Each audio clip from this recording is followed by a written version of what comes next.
आप सुन रहे हैं कभी नहीं।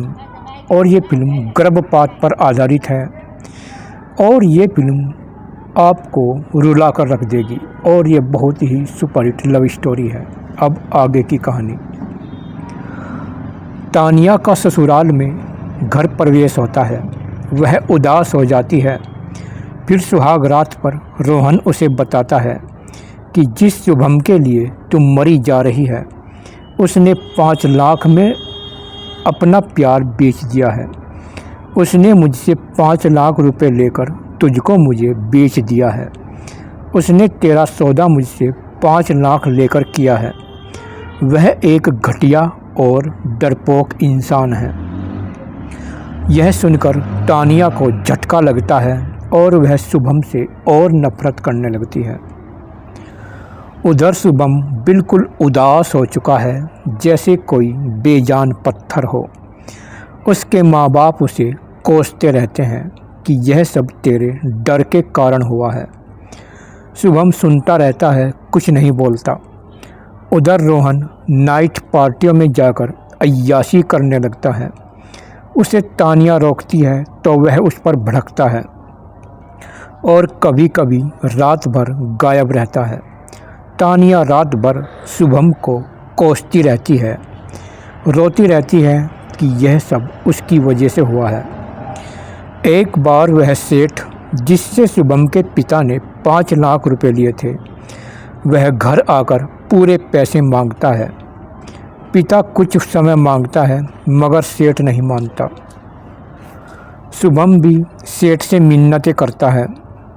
सेठ बोलता है, एक रास्ता है मेरे पास, मैं तुमसे एक भी पैसा नहीं लूँगा। अगर शुभम मेरी बेटी चंपा से शादी कर ले तो मैं और दहेज दूँगा। उसकी बात सुनकर शुभम भड़क पड़ता है। सेठ कुछ दिन का समय देकर चला जाता है। पिता शुभम को जली कटी सुनाता है कि तूने तानिया के साथ बहुत बड़ा धोखा किया है। हमारी ज़िंदगी तूने नरक बनाकर रख दी है। अब कर सेठ की लड़की चंपा से शादी, जो एक हिजड़ा है। तू होते ही क्यों नहीं मर गया? जब तानिया प्रीति की शादी का पूरा खर्च उठाने को तैयार थी, तूने उसे क्यों मना किया? अब भुगत अपनी करनी और कर उस हिजड़े से शादी। शुभम बहुत रोता है और तानिया को याद करता रहता है कि अगर तानिया की बात मैं उस समय मान लेता तो आज वह मेरे साथ होती। और वह उसकी बात याद कर कर के रोता रहता है। वह पैसे नहीं चुका पाते। फिर 2 दिन बाद सेठ आकर चंपा की शादी शुभम से तय कर देता है। परिवार वाले बहुत परेशान होते हैं। बस्ती के लोग शुभम को भला बुरा कहते हैं। शुभम जिंदा लाश की तरह हो जाता है। कुछ दिन बाद तानिया गर्भ से हो जाती है। सास ससुर उसका चेकअप कराना चाहते हैं। तानिया मना करती है। फिर भी वह उसे अस्पताल लाकर उसका चेकअप कराते हैं। गर्भ में लड़की होती है, वह गर्भपात कराने को कहते हैं। तानिया पूरा विरोध करती है और अपनी माँ को फ़ोन कर देती है। शकुंतला तुरंत कार में चल पड़ती है। सास ससुर ज़बरदस्ती करते हैं। तानिया को अंदर रूम में ले जाया जाता है। वह पूरा विरोध करती है कि मेरी बच्ची को मत मारो, मगर डॉक्टर उसे दबोच लेते हैं और तानिया को नशे का इंजेक्शन दिया जाता है और वह बेहोश हो जाती है।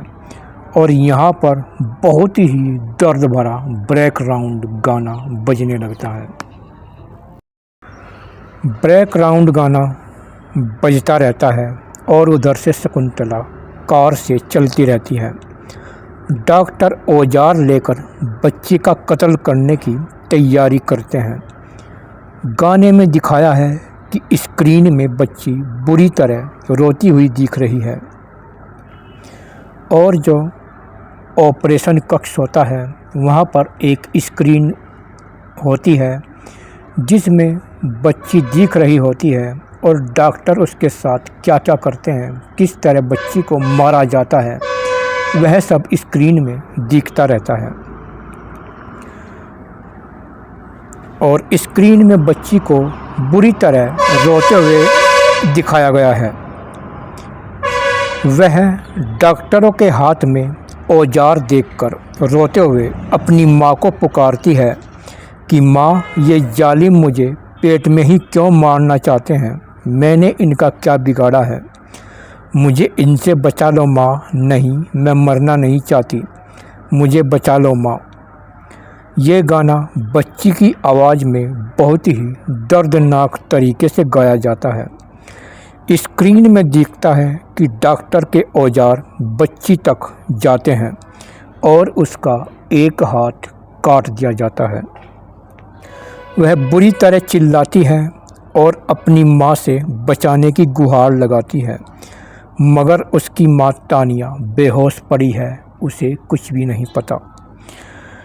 फिर डॉक्टरों के औजार बच्ची का दूसरा हाथ भी काट देते हैं और फिर उसके दोनों पैर काट दिए जाते हैं और वह बुरी तरह चिल्लाती है और भगवान को कोसती है और बच्ची के अंग कटते कटते स्क्रीन पर दिखते रहते हैं और वह दर्द से बुरी तरह झटपटाती है, मगर जालिम डॉक्टर पेट में बच्ची के टुकड़े टुकड़े कर देते हैं और वह बुरी तरह तड़पती हुई मर जाती है।